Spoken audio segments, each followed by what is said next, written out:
Aujourd'hui je pars en vacances, en Guadeloupe et en Martinique. Aujourd'hui je pars, quelle chance, en avion c'est fantastique. Avec mon père et ma mère, ma petite sœur, mon petit frère. Et puis les amis aussi, Chris, Angel, Téchan et Sully. La vie serait belle, belle, avec mes tongs et mon maillot de bain. La vie serait belle, belle, aux Antilles, sous le soleil enfin. La vie serait belle, belle, avec mes tongs et mon maillot de bain. La vie serait belle, belle, aux Antilles, sous le soleil enfin. La vie serait belle, la vie est belle. Mac de Lopège, on est dimanche 20 mars, on se retrouve tous les mois sur RCJ 94.8. Cette émission démarre avec une actualité quand même qui nous bouscule grandement. Ça fait presque 3 semaines que l'Europe et le monde a les yeux rivés sur l'Ukraine et sur cette terrible tragédie qui touche aujourd'hui des populations tout entières, enfants, femmes, hommes, et que forcément nous ne pouvons pas rester insensibles, ni aveugles, ni sourds à cette réalité. On est dans une vraie urgence.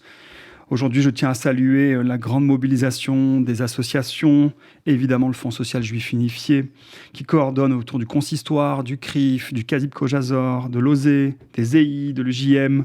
Je vais sûrement en oublier, la Viso, la coopération féminine, l'Opège. Chacun essaye d'amener aujourd'hui sa propre ressource en cette grande tragédie, ce grand drame humain. Il arrive aujourd'hui, on a eu les chiffres tout à l'heure, plus de 15 000 réfugiés d'Ukraine qui arrivent en France, mais ce n'est pas que la France, il y a aussi en Allemagne, en Pologne, en Israël. Il y a aujourd'hui quelque chose qui nous interpelle grandement dans ce malheur, dans cette répétition de l'histoire. Et donc, cette émission forcément démarre avec une thématique bien douloureuse. On se retrouve tous les mois sur une thématique que l'Opège a à chaque fois à cœur de porter, la question des métiers du social, de la protection de l'enfance, de l'accompagnement des jeunes et de l'insertion, et bien évidemment de tout le travail autour des familles. J'ai aujourd'hui 2 grandes invitées qui vont se présenter. Marie-Claude Aigri, bonjour. Bonjour. Alors oui, je suis psychologue, psychanalyste. Je travaille à l'Opège depuis de nombreuses années. Et effectivement, cette question de la place de l'enfant dans les tourments de la guerre nous concerne, nous, travailleurs sociaux, depuis des générations. Depuis la création de l'Opège, on pourrait dire, où on a accueilli dès l'ouverture des enfants réfugiés, enfants de rescapés ou de disparus de la Shoah. Et nous avons continué dans l'accueil des autres réfugiés. On parle peu, mais des réfugiés des enfants des pays arabes qui sont arrivés en France, de Tunisie, d'Algérie, d'Égypte. Donc c'est une question qui a traversé l'Opège depuis de nombreuses années. Par les répétitions, On retrouve aujourd'hui la genèse de notre œuvre, l'œuvre de protection des enfants juifs, qui est devenue Fondation Opège en 2012 et qui aujourd'hui porte un projet d'envergure, qui a du sens. Et effectivement, cette actualité de guerre nous rappelle que nos propres origines aujourd'hui à l'Opège nous rappellent ce dur passé. Et à la fois dans ces souffrances-là, comment on peut, d'une crise aujourd'hui humanitaire, d'une crise de guerre, provoquer quelque chose de l'ordre d'une ressource humanisante. Je reçois à côté de Marie-Claude Aigri, Joyce Dana. Bonjour Joyce. Bonjour. Je peux te présenter en quelques mots, même si tu es déjà venue dans cette émission. Oui, mais je me représente, il n'y a pas de souci. Joyce Dana, psychologue, à l'Opège depuis de très nombreuses années également, dans différents services de protection de l'enfance, de soutien aux enfants et aux familles. Et malgré le fait que je ne sois plus la directrice du service que je dirigeais il y a encore très peu de temps, je suis évidemment très proche de l'Opège. L'attachement est fort, les valeurs sont là et me ramènent toujours à cette fondation qui est essentielle pour moi. Oui, bien sûr, c'est un sujet extrêmement important dont on a parlé ce matin avec Marie-Claude. Je crois que le travail qu'on fait auprès des enfants nous rappelle à chaque fois à quel point la présence de l'adulte auprès des enfants ou qui souffrent d'un traumatisme lié à la famille, d'un traumatisme plus général lié au contexte de transhumance, de périples passés par des chemins très dangereux avec les parents, et on en a reçu, on en reçoit encore au service. Cela nous montre à quel point il est important d'être auprès de ces enfants, dans la place la plus ténue, la plus rapprochée, pour rassurer, sécuriser et dire qu'il y a toujours un adulte auprès de cet enfant pour être là et pour lui apporter le minimum de sécurité nécessaire pour qu'il continue à grandir. Et ça, c'est essentiel, quels que soient les traumatismes et les situations dans lesquelles il se trouve. Et là, c'est l'essence du travailleur social, de l'éducateur, du psychologue, pour avoir cette place et savoir à quel point c'est important. Le thème de l'émission d'aujourd'hui, le Mac de Lopège, la place de l'enfant, et c'est vrai que cette actualité résonne différemment. Qu'est-ce que ça veut dire, la place de l'enfant, dans des institutions, et bien plus largement dans toutes les institutions, dans tous les systèmes? Je pose la question à Marie-Claude. Quand on regarde votre biographie, on voit combien l'environnement, quel qu'il soit, social, familial, économique, joue un rôle fondamental. Joyce nous dit la place de l'enfant, et tout de suite elle le raccroche à la question de l'adulte. Qu'est-ce que ça évoque, là, cette question-là? Et l'enfant se construit à partir de son environnement. Mais le premier environnement, c'est la famille. C'est la mère, c'est les parents, c'est l'environnement aussi des parents et de la famille. Donc lorsque cet environnement vacille, lorsque cet environnement s'effondre, là, en temps de guerre ou en temps de crise familiale, c'est toute la subjectivité de l'enfant qui s'effondre. C'est comme si il était dans un nid et que ce nid s'effondrait à ce moment-là. Mais l'enfant est toujours dans la recherche d'une main vers laquelle qui se tend vers lui et à la recherche de trouver des espaces qui ne soient pas affectés par l'effondrement de l'environnement. Et je crois que c'est vraiment le rôle des travailleurs sociaux et d'accueillir ces enfants en mal de stabilité, en mal de sécurité, de les accueillir dans des espèces de bulles, des espèces d'havres de paix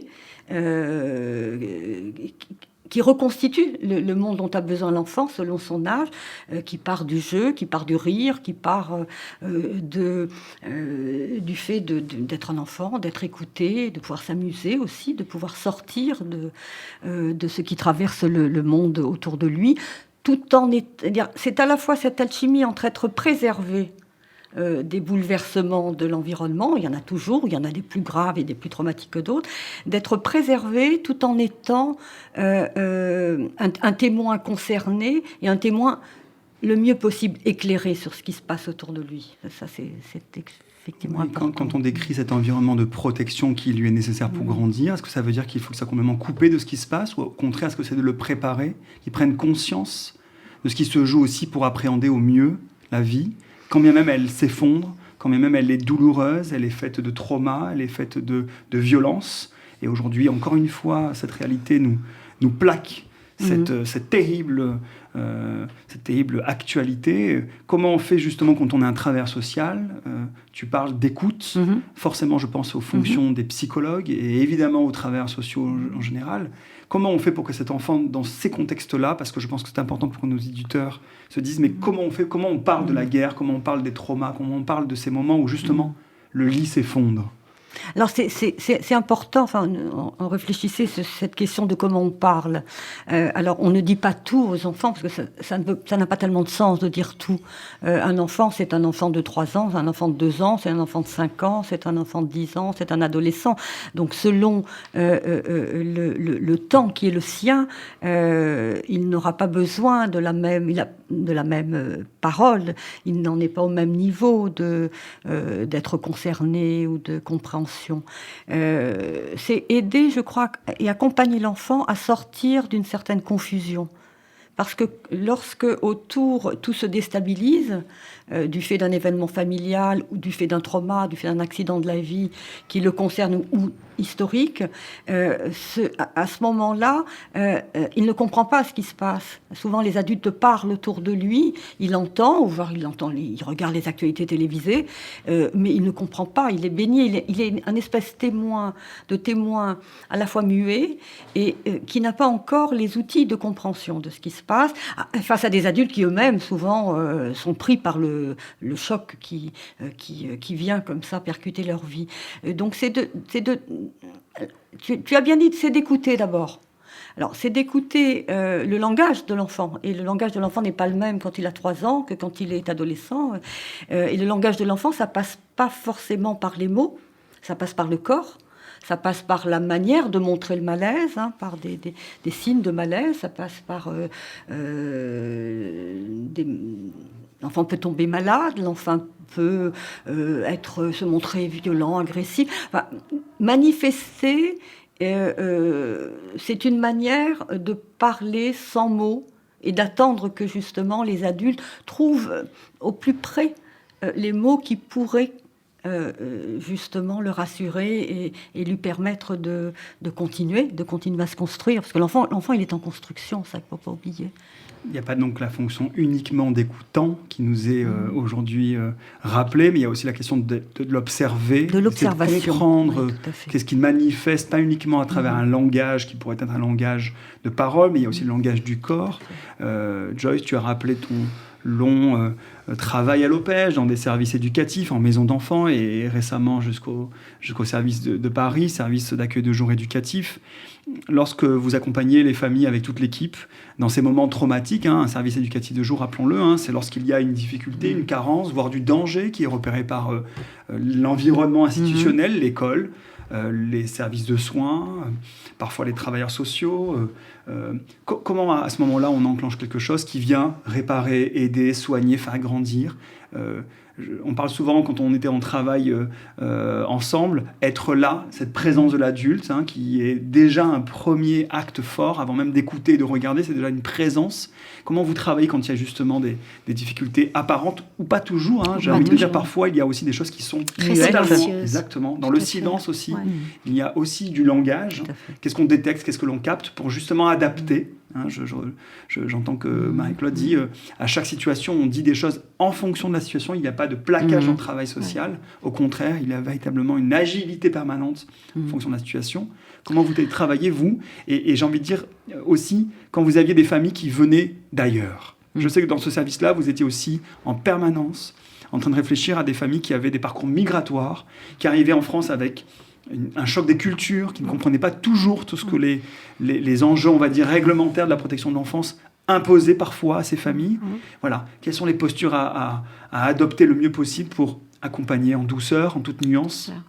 Oui, je crois que c'est important ce que tu dis, Joanne, en douceur. C'est-à-dire que déjà ouvrir la porte, accueillir, laisser une place à cette famille, les laisser se poser avec l'enfant ou les enfants, parce que souvent ce sont des fratries et des grandes fratries, leur permettre de s'apaiser dans un lieu non jugeant, non détenteur d'un savoir, non détenteurs de ce qu'ils ne savent pas et qui les mettrait en situation, encore une fois, de personnes qu'on vient aider dans une forme de condescendance, etc., qui est compliquée, mais leur laisser toute la place. Alors, c'était toute la place, et en particulier, quand ce sont des familles, comme tu l'as dit, Marie-Claude, des familles qui ont traversé des contrées dans le danger, donc qui est déjà imprégné de tout le risque qu'il peut y avoir à parler, à dire les choses, prendre le temps, parce que la parole peut être dangereuse, a pu être dangereuse pour eux. Donc, prendre le temps et leur laisser le temps, il n'y a pas d'urgence. Ils se retrouvent dans un lieu qui est sécurisé, qui est sécurisant, on fait au mieux. Et là, je crois que c'est vraiment la douceur, l'accueil, la capacité à saisir ce qui se dit et ce qui ne se dit pas, et de laisser évidemment la place à l'enfant. De lui dire aussi qu'il pourra s'exprimer, qu'il pourra dire. Mais tout cela prend du temps, ce n'est pas magique, ce n'est pas parce qu'on laisse une place à l'autre qu'il la prend dans l'intention de dire beaucoup de choses. Parfois, ça prend beaucoup de temps, mais il faut qu'on soit patient. Et comment on travaille avec ces familles, avec cet enfant, en leur montrant qu'il y a quelque chose d'encore possible. Et ça, c'est la pulsion de vie. Et ça, c'est montrer qu'il y a encore du possible. Et en particulier pour cet enfant qui est en construction. Qu'il y a encore des possibles de jeu, qu'il est possible de rire, qu'il est possible de créer, qu'il est possible de faire des sorties, de se cultiver, d'apprendre à lire et d'apprendre. Et apprendre, c'est la vie. C'est vraiment cette capacité que l'enfant a à rebondir malgré toutes les situations les plus traumatisantes. Et je crois que là, vraiment, dans l'accueil, c'est vraiment la patience, prendre le temps, la délicatesse qu'on peut avoir aussi vis-à-vis de ces familles, Et surtout, vraiment, j'insiste, le non-jugement. De qui est-on pour avoir un tel savoir, pour l'imposer à l'autre? C'est vraiment les laisser venir à nous. Et c'est ce qui fait aussi la richesse de ce travail, le sens qu'on y met, et la difficulté parfois, parce qu'on ne sait pas comment faire. On fait avec eux, ils nous montrent la route. Donc ça requiert une grande modestie, Oui, je pense. une grande humilité face à Ouais. ces personnes, à ces enfants qui parfois n'arrivent pas forcément à exprimer, à accepter aussi l'intervention d'un tiers. Et donc Bien à sûr. trouver nous aussi la bonne place. Si le thème de l'émission c'est la place de l'enfant, il y a Ouais. aussi la question de la place de l'autre, Absolument. celle que nous décidons d'incarner Ouais. en tant que professionnels. Ouais. Mais il y a aussi Oui, la oui. manière dont on va créer du lien. Absolument. Et Et ce aujourd'hui- lien n'est pas automatique, c'est-à-dire Mm. ce n'est pas parce qu'on voudrait qu'il y ait du lien que ce lien se met en place. C'est avoir la patience que l'autre vienne à nous dans une sécurité. Et en ayant traversé nombre de contrées avec les dangers, évidemment, qu'ils ont connus, il n'est pas évident de parler. Enfin, c'est pas parce qu'on demande à quelqu'un de parler qu'il va parler. On le sait, ça.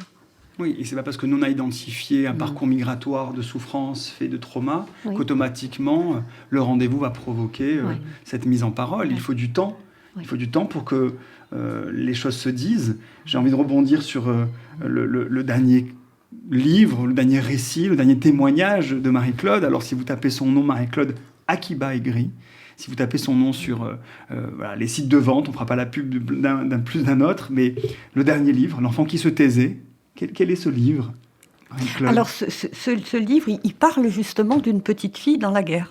Ok, Voilà. on va le voir ici. Voilà. Petite fille dans la guerre qui n'avait pas conscience qu'il y avait la guerre, parce que les enfants n'ont pas forcément conscience de ce qui se passe autour. C'est un roman? C'est un récit. C'est un récit. C'est Donc un une vraie récit, guerre. De quelle guerre Une on vraie parle? guerre, je parle de la guerre d'Algérie, de la fin de la guerre d'Algérie, et où après coup, l'écriture révèle justement tout ce monde que l'histoire a traversé, et que la violence de l'histoire a traversé. Et cette petite fille n'avait pas conscience qu'il y avait la guerre autour, elle avait conscience qu'elle portait quelque chose de la tragédie d'une tragédie familiale. Et puis, beaucoup plus tard, des années après, au moment d'écrire, elle a découvert qu'effectivement, cette tragédie familiale qu'elle portait était aussi une tragédie de l'histoire. Hein. Alors, pour rebondir un peu avec ce qu'on discutait là juste avant, et ce que j'ai écrit dans ce livre, j'ai tenté d'écrire dans ce livre, c'est que l'enfant, il est porteur de ce qu'il vit à lui, de ses questions, de ses douleurs, de ses blessures, mais il est aussi porteur de ce que vit le parent, de ce que vit l'autre, de ses... vous savez, un enfant dans la guerre ou un enfant dans le deuil, c'est un enfant qui, tout d'un coup, ne reconnaît plus son parent. Pourquoi? Parce que un parent, c'est quelqu'un qui vous réveille chaque matin, qui sourit, qui chante, et puis tout d'un coup, ce parent-là, il est lui-même défait. Il est lui-même pris dans un malheur qui lui tombe dessus, ou une perte qui lui tombe dessus. Et du coup, il se retrouve à la fois privé de son environnement autour de lui qui s'est écroulé, mais aussi privé du sourire du parent. Enfin, je parle beaucoup de l'absence, et ça, on le voit beaucoup. Hein. Nous avons quelquefois des mères, les pères viennent moins, mais on commence à les recevoir un peu, des mères qui sont très absentes. Pas parce qu'elles ont envie d'être ailleurs, elles sont absentes parce qu'elles sont plongées dans le monde de la perte, dans le monde du chaos qui leur est arrivé. Et du coup, l'enfant se retrouve face à une absence de visage maternel qu'il essaie en permanence d'égayer. Hein, on voit très bien quand les enfants font l'épître, les éducateurs disent « mais celui-là, il est infernal, il est impossible, il parle tout le temps, il ne laisse pas parler les... » Ça, c'est la fonction de l'enfant. L'enfant, il vient porter quelque chose du parent. Il est très discret, aussi discret que les éducateurs doivent l'être. C'est-à-dire qu'il ne va pas poser de questions, il ne va pas parler des secrets, mais il va chercher à redonner le sourire. Il va chercher à intéresser le parent pour que le parent s'intéresse à autre chose qu'à sa tristesse. Hein. Voilà, donc c'est effectivement ces enfants-là forcément, ça rejoint ce que nous avons tous vécu enfant. Parce que ce qui est important de dire, c'est qu'il y a... Là, on est face à une situation qui est une situation de tragédie de l'histoire, hein, qui en plus que l'on vit au présent, que ces enfants-là vivent au présent. Mais il n'y a pas que des grands traumas. C'est-à-dire qu'on peut tous travailler avec des enfants et retrouver en soi des minimes blessures qui semblaient minimes. Oh, mais c'était pas bien. Quand on dit un enfant, c'est pas bien grave. Mais qui, pour l'enfant, ont créé du trauma. Hein. On ne connaît pas la dimension de la blessure de l'enfant. Je veux dire, c'est très subjectif tout cela. Voilà. Donc l'enfant qui se taisait, c'est l'enfant qui n'a rien trouvé d'autre que finalement, il vaut mieux se taire que de dire des bêtises qui pourraient froisser les adultes qui n'ont pas trop le temps à s'occuper des enfants quand ils sont pris dans la tourmente. Oui, d'autant que si on revient sur le mot protection, et voilà, ce que tu avais utilisé au tout début, Joanne, l'enfant protégé par les adultes, par ses parents bien sûr, mais il protège aussi ses parents. Et en ne disant pas, il protège ses parents. Il ne les expose pas à quelque chose auquel ils ne pourraient pas répondre, il ne les expose pas à leur propre douleur, à leur propre questionnement. Donc du coup, parfois, le silence d'un enfant dit aussi sa capacité à comprendre l'émotion que traverse le parent. Et là, il se tait. Et il ne vient pas l'embêter plus que ça. Donc, en fait, dans cette observation, on repère aussi que certains enfants, comme tu le dis, Marie-Claude, peuvent être dans une agitation en réaction à une agitation pour éveiller le parent, pour le ramener à la vie, pour le ramener à s'intéresser à lui et pas seulement au drame qu'il vit intérieurement ou dans la réalité. Et aussi, ça peut être de l'inhibition, du retrait et quelque chose qui le met en silence pour ne pas déranger les parents. On vous le conseille, L'enfant qui se taisait, chez Gallimard.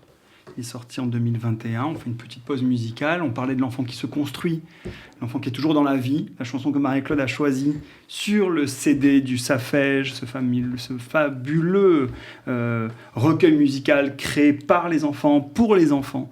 C'est le jeu de la vie. C'est Angelo qui chante.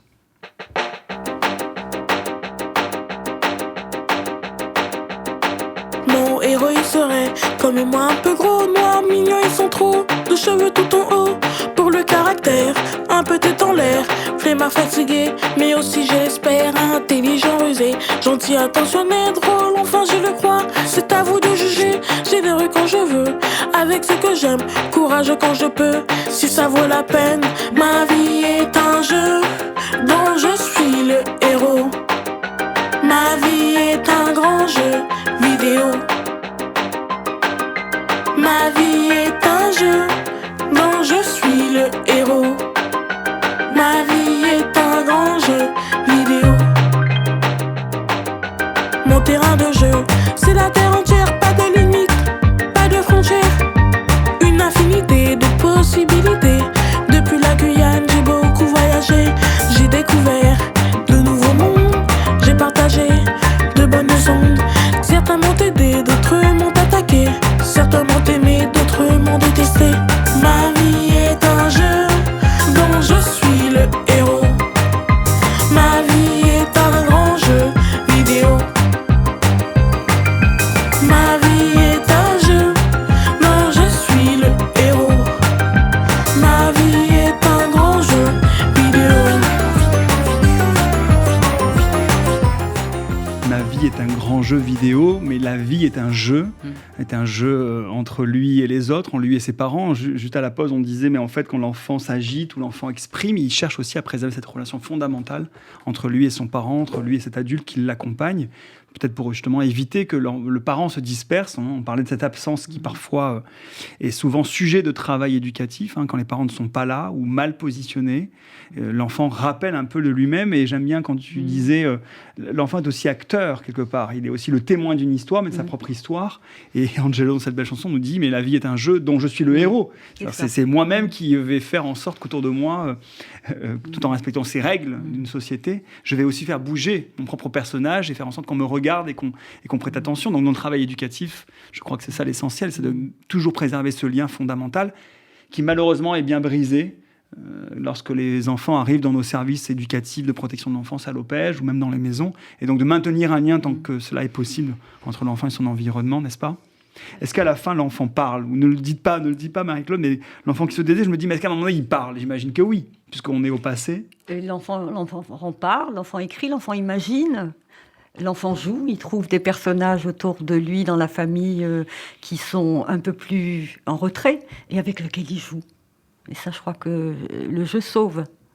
Le jeu sauve parce qu'il permet justement de construire un univers imaginaire. L'enfant imagine. Combien d'enfants on dit, mais quand est-ce qu'il va être dans la réalité? Non, l'enfant a besoin de se construire des imaginaires, des compagnons imaginaires. L'enfant entend des voix des absents. Il fabrique des présents à partir des absents. Il a toute une gamme extrêmement variée qui est la sienne, tout en sachant que la réalité est là quand même. Ça, c'est très intéressant. Oui. Donc. Et je regardais récemment une émission sur les collégiens, lycéens qui étaient en échec scolaire. Et souvent, la question qui est posée à ces jeunes, c'est qu'est-ce que tu veux faire plus tard? Qu'est-ce que tu dois faire plus tard? Qu'est-ce qu'il faut faire plus tard? Et la grande question qu'ils identifiaient comme absente, c'est en quoi tu rêves?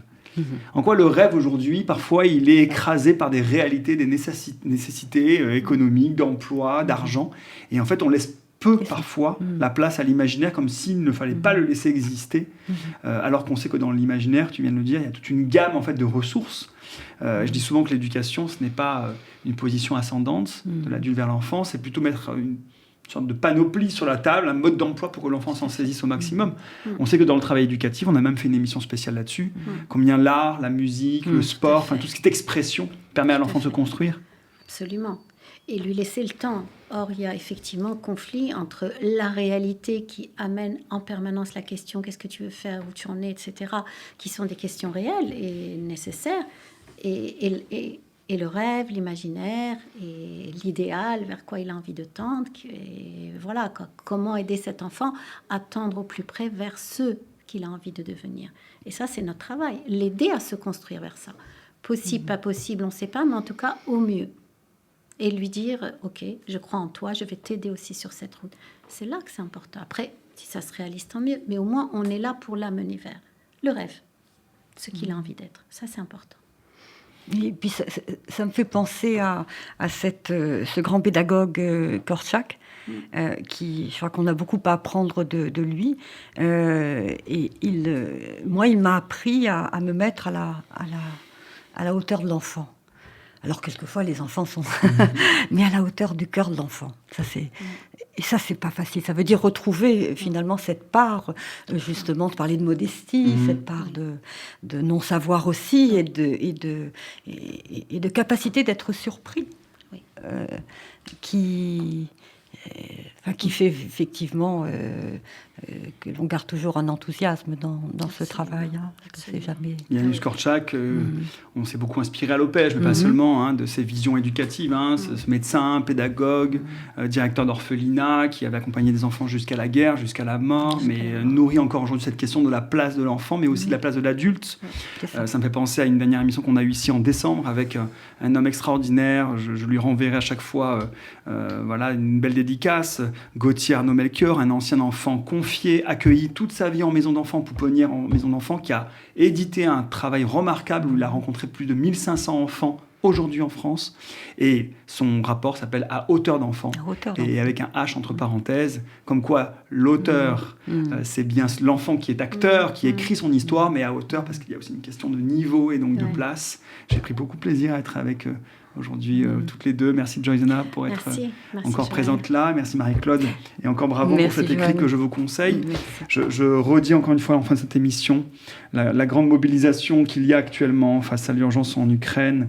Le nombre de bénévoles est incroyable. Une mobilisation sans pareil autour de l'accueil de ces réfugiés, femmes, enfants, quelques adultes qui sont là bien sûr, pour essayer de les héberger, les nourrir, les soigner et surtout sûrement les inscrire dans une société française qui les accueille grandement au vu du contexte humanitaire et de guerre. Vous retrouverez sur le site du Fonds social comment aider Là, en ce moment, le vrai sujet, c'est l'argent. Il manque de l'argent pour pouvoir accueillir, héberger, soigner et faire en sorte que ces personnes-là soient dignement accueillies. C'est toute la question à chaque fois qui revient, c'est comment on accueille. Là, aujourd'hui, il y a de quoi faire et je vois aussi une grande énergie de citoyens qui accueillent dans leur maison aujourd'hui. Et ça, c'est remarquable. On se retrouve le mois prochain, au mois d'avril, avec un joli projet. On parlera d'artistes. Ce sont des jeunes qui ont fait un énorme projet avec une grande marque de chaussures. On se retrouve le mois prochain. On a déjà vu quelques petits bouts. On était à la Fashion Week le mois dernier. Demain, on est en conférence de presse. Donc voilà, on vous dira un petit peu tout ça avec les jeunes qui sont cette fois-ci sur le plateau. Merci beaucoup et à très bientôt. Jeanne. Merci à toi.